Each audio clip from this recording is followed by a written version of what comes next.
Is it too dangerous being the only black person in only white spaces? Ever since this past 4th of July, when Nolan Wells came up missing and then later found deceased a couple days later, hanging out with only white people on a boat, and now none of their stories are making sense. The question is, did they, the so-called friends that he were with, did they harm him? Did they kill him? Did they murder him? Or are they responsible for his death? I think the white community has a very big problem, in my opinion. And as much as blacks get the flack for having all of these murders and killings, black people are also the largest population of exonerated people who are wrongfully convicted of a crime and have been exonerated and set free, which shows a system of people that are willing and able to incarcerate black bodies for whatever agenda they have, knowing that a lot of those black people are innocent. For instance, George Stinney in 1944, I believe, was executed. He was wrongfully convicted, and everybody that convicted him, I assume most of them knew that he was wrongfully convicted, yet they still did. That makes each one of those people, in my eyes, a murderer. Now, we multiply all of those instances like Stinney and that are similar situations to Nolan's situation and Tamala Horsford situation and countless others, Jelani Day. There's countless others of these situations. Now, the problem is the murder or the killing unjustly of black people. But the big issue behind that is there are one or more murderers or killers for every one of these people whose lives have been taken, whether it's through the court system, whether it's through hanging out with white people, whether it's going places and encountering certain ones of these individuals. And when they don't get put in jail, that leaves a killer on the streets. And those killers are in the community. Most of those communities are all white or mostly white communities.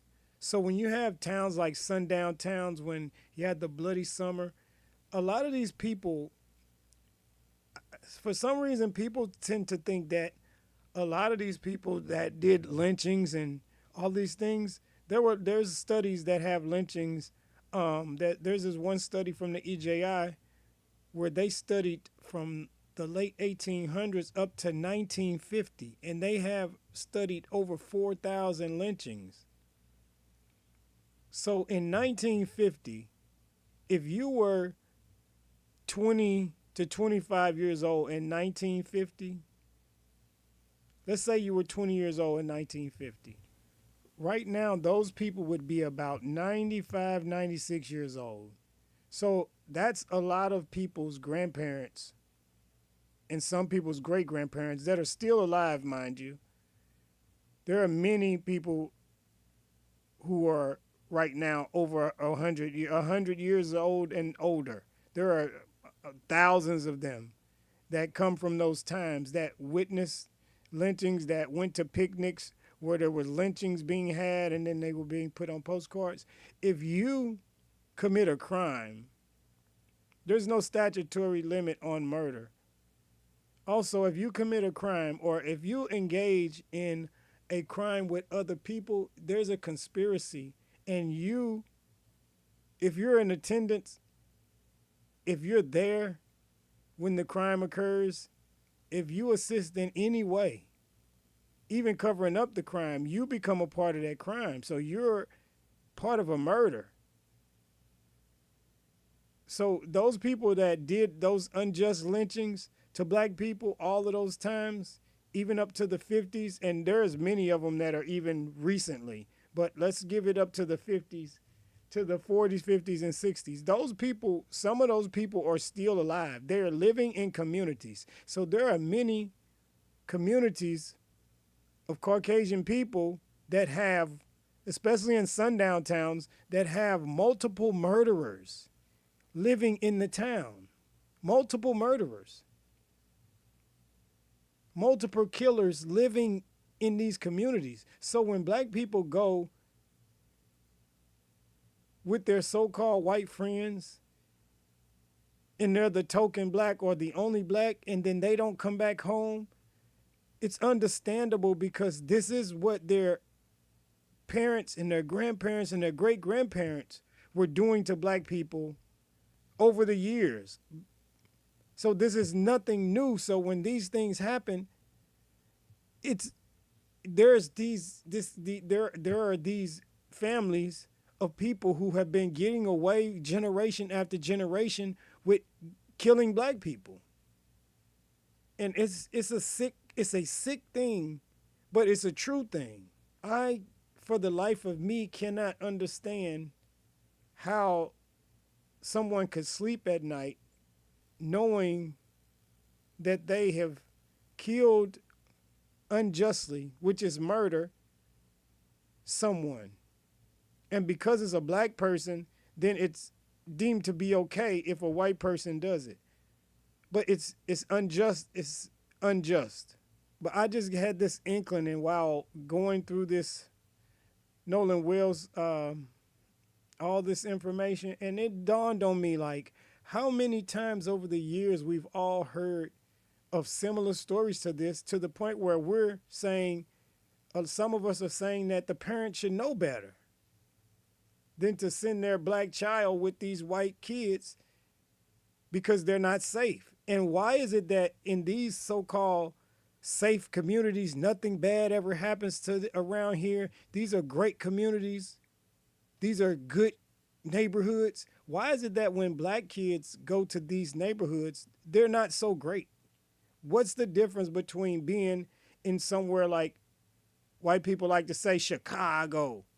What's the difference in being in Chicago or being in one of these places if the same result is going to happen where you end up dead?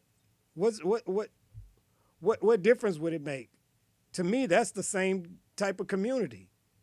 If there's killers in Chicago, there's obviously killers in a lot of these white communities because black kids and black people end up dying in them. And they didn't do it to themselves. But that's just my thought. Like I just realized, like, going back to all of these unsolved lynchings and killings of black people during civil rights and all of this stuff, those people are still alive. A lot of those people are still alive. Hundreds, if not thousands of those people from those times are still alive. And then you add all of the times after that. So these people are walking around the community. They're what would be assumed as pillars of the community, and they're murderers. And nobody seems to find any problem with that. Nobody thinks that there's not anything wrong with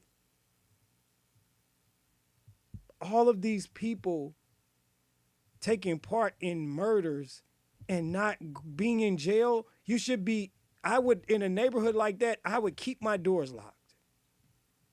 But that's just me. Get in the comments.